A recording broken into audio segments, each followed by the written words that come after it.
Momento Papo de Mãe está começando e o assunto é papinha.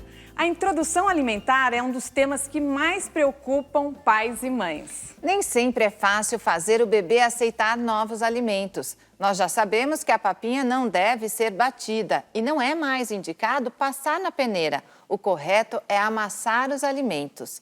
Para falar sobre isso, convidamos a nutricionista Daniela Cierro e a Fernanda Andrade, mãe do Martim, de 7 meses. Tudo bom, Fernanda? Como é que tá essa introdução alimentar dele? Então, é difícil porque eu não sabia muito bem como fazer e eu nunca fui muito de ir para a cozinha. Eu não tinha muita noção de como fazer. Então, eu li bastante e aí a primeira coisa foi isso. Não bater tanto, amassar, deixar eles sentir os legumes, as verduras e tal. E aí tem ido devagarzinho, eu estou experimentando. E, Fernanda, você seguiu essa recomendação de amamentar exclusivamente até os 6 meses? Não deu água, não deu chá? Segui, foi difícil. Tinha muita influência de fora, todo mundo querendo dar um conselho, né? Ah, vai lá, mas só uma aguinha, só um chazinho. E eu segui e foi ótimo, porque ele mal ficou doente, acho que nos primeiros 6 meses não ficou doente. E aí, quando deu 6 meses, eu comecei. Só fruta, depois papinha durante o almoço e ele ainda não janta. Agora, daqui pra frente, que a gente vai começar o jantar, por indicação da pediatra. Renata, e é isso mesmo? Amamenta exclusivamente até os 6 meses para começar a introdução alimentar. Isso mesmo. Então, assim, o filho, ele promove a magia de nascer um pai e uma mãe. Então, a insegurança, ela é muito comum, né, no primeiro filho. Será que eu vou bater? Será que eu vou amassar? Então, os primeiros 6 meses é se manter seguro na oferta do aleitamento materno. E depois começar a introduzir com pequenos pedacinhos de fruta, e depois começa o almoço, e aí por diante. Porque hoje em dia não dá mais o suquinho para a criança, é isso? Não precisa dar o suco, porque além de ser, tem uma alta densidade calórica, nós acabamos colocando muito mais no copo, né, que deveria ser, mas acabamos usando a mamadeira. Então, a fruta, a gente tem a promoção de fibras e o reconhecimento do sabor. Qual foi a primeira frutinha que ele comeu? Ele comeu laranja-lima porque as avós falaram. Ah, e tem que ter a laranjinha-lima. Você deu em pedacinho? Eu deixei a casca para ele segurar e aí ele chupava a laranja. E deu super certo. E ele fez careta? Então, a primeira ele fazia assim, e aí depois ele já puxava de volta. Ah, então acho que ele gostou. E na papinha, então, como é que você começou a fazer? Você amassa e coloca os alimentos separadamente no prato, e você que dá para ele com a colher? Como que é esse processo? Eu tenho feito assim, ele tem um prato daqueles fundos, e aí eu coloco meio separado no prato, mas na hora de dar eu dou uma leve misturadinha. Na primeira semana, eu dava mais separado para ver como que ele reagia a cada coisa. Então, a cenoura aqui, a batata aqui e tal. Hoje em dia que eu já tenho um pouco mais de noção do que ele gosta, eu misturo um pouco mais. Daniela, como deve ser essa primeira papinha? O que não pode faltar? E é isso, tem que deixar separadamente para a criança ir identificando as texturas e os sabores? Sim, a recomendação, vamos começar com os tubérculos, a batata, vamos colocar alguns legumes separados, né? Para que a gente identifique uma possível alergia, sensibilidade. Não precisa adicionar sal, já vamos aproveitar o sódio presente nos alimentos amassados.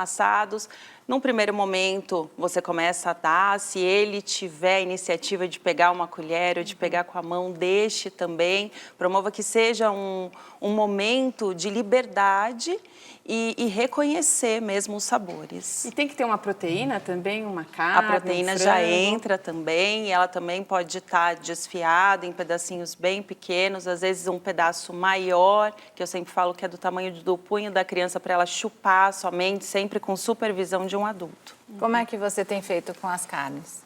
Então, no começo eu fazia no cozimento e depois eu tirava a carne e usava a água desse cozimento. Agora o frango, por exemplo, eu deixo pedacinhos bem pequenininhos e aí ele vai experimentando. E aí eu comecei com ovo na semana passada ou retrasada, enfim. E aí, até porque me falaram com relação à alergia das vacinas para experimentar antes dele tomar as vacinas. E ele adorou. Então, eu tenho usado o ovo bastante. Uma coisa que a gente nota é como a recomendação muda muito ao longo dos anos. Então, a gente tem que seguir o que diz o pediatra nesse momento, porque o ovo é uma coisa polêmica, não é, Daniela? Houve uma época que não podia dar ovo antes de 1 ano, depois era para dar ovo todo dia. Hoje, como é que está essa recomendação do ovo? É isso mesmo. Então, na introdução alimentar, antes de algumas vacinas, você já pode começar a introduzir, observar.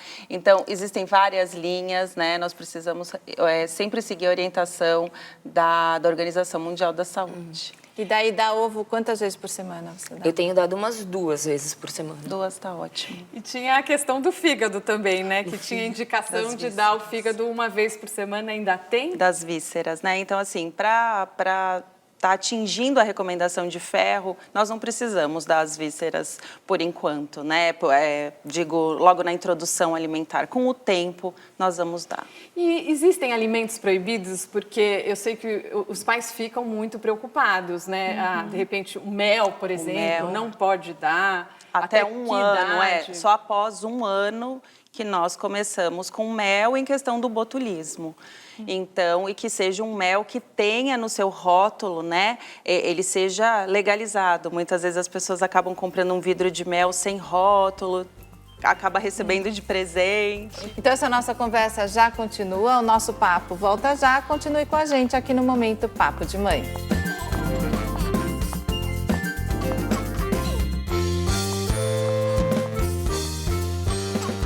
Estamos de volta com o Momento Papo de Mãe. O assunto é papinha.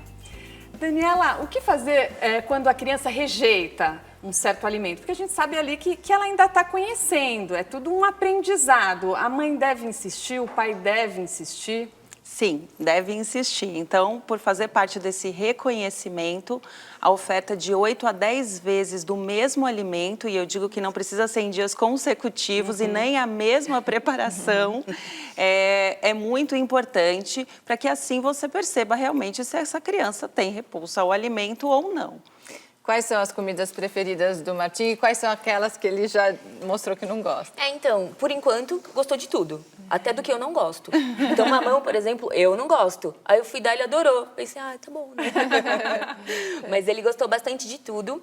Na primeira vez que eu mostrei espinafre pra ele, ele não gostou. Mas eu acho que o gosto é muito forte, né? E aí eu fiz isso, eu mudei a preparação. E aí eu coloquei junto com outra coisa. Então, acho que eu coloquei junto com cenoura e tal. Ele aceitou melhor. Então tudo bem. Então foi desse jeito, eu fui tentando de outras maneiras. E a Daniela falou que não é para salgar a papinha. Aí, que temperos podem ser usados? Podemos usar algumas ervas naturais, né? Um pouquinho de cebola, um pouquinho de tempero bem leve, né? Não mascarar o sabor do próprio alimento.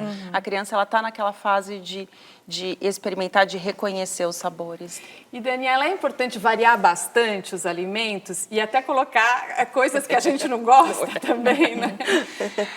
Acaba sendo reflexo do hábito familiar. Então, se é uma família que varia o cardápio, que acaba tendo sempre novidades, essa criança, ela também automaticamente, ela vai estar reconhecendo vários alimentos. Agora, se a família faz por algum tempo e não é do hábito da família, às vezes ela para. Então, a gente não gosta, e nós acabamos verificando que muitas mães, muitos pais, né, por não aceitarem alguns alimentos, eles não incentivam o consumo, diferente do que você fez, o que é muito bom. Eu aguentei. Eu, por exemplo, fígado nunca ofereci para os meus filhos, sinto muito. Agora, e tem algum segredo assim, como é que é a hora da alimentação dele? Ele come junto com vocês? Não pode ter televisão ligada? Como é que é esse momento? Eu queria fazer isso de uma melhor maneira. Eu ainda não consegui. Então, por enquanto, ele chora quando eu ponho na cadeirinha, e aí eu ponho ele no colo e faço. Muito porque eu quero que aquilo aconteça. Eu tô devagarzinho, eu começo a colocar, ele dá uma choradinha, eu converso, brinco e tal. Mas eu ainda não consegui atingir o momento da alimentação que eu gostaria. Sem distração nenhuma, na cadeirinha, com a postura dele. Eu ainda não consegui, mas eu estou tentando. As papinhas batidas, né, foram praticamente banidas, né? Mas e de vez em quando pode dar uma sopa, porque os adultos, pelo menos muitos, gostam de sopa, né? Pode dar de vez em quando e aí colocar uma variedade grande de alimentos? Depois de toda a introdução, pode fazer parte do cardápio da criança, não tem problema, né? Não caindo na questão de sempre oferecer uma sopa líquida e que a gente sabe que a quantidade acaba sendo ofertada maior do que a necessidade da criança. E você tem alguma dica para dar para ela sobre esse momento da alimentação que está meio difícil? Seria bem interessante se esse cadeirão, à mesa, ele já tivesse ambientado. Então, não só relacionar à refeição, ele estivesse com vocês em vários momentos e que aí ele acabasse experimentando uma coisa ou outra, um alimento ou outro, e isso fosse. Mas o que você está fazendo de conduzir até o cadeirão é bem importante. Acho que outra questão fundamental é a quantidade de comida, né? Muitas vezes os pais acham que a criança tem que comer igual a um adulto, acabam oferecendo muito e os bebês comem realmente bem pouco, né? Sim, é de 30 a 40 ml por quilo de peso. Então, não dá para fazer essa relação, essa comparação com um adulto, né? Não, e aí, inclusive, pode continuar com a amamentação, né? Sim. O Martim ainda mama? Mama, não vou dizer que é a maior parte do tempo, mas ele mama em livre demanda. Sempre que ele quer, eu dou o leite materno.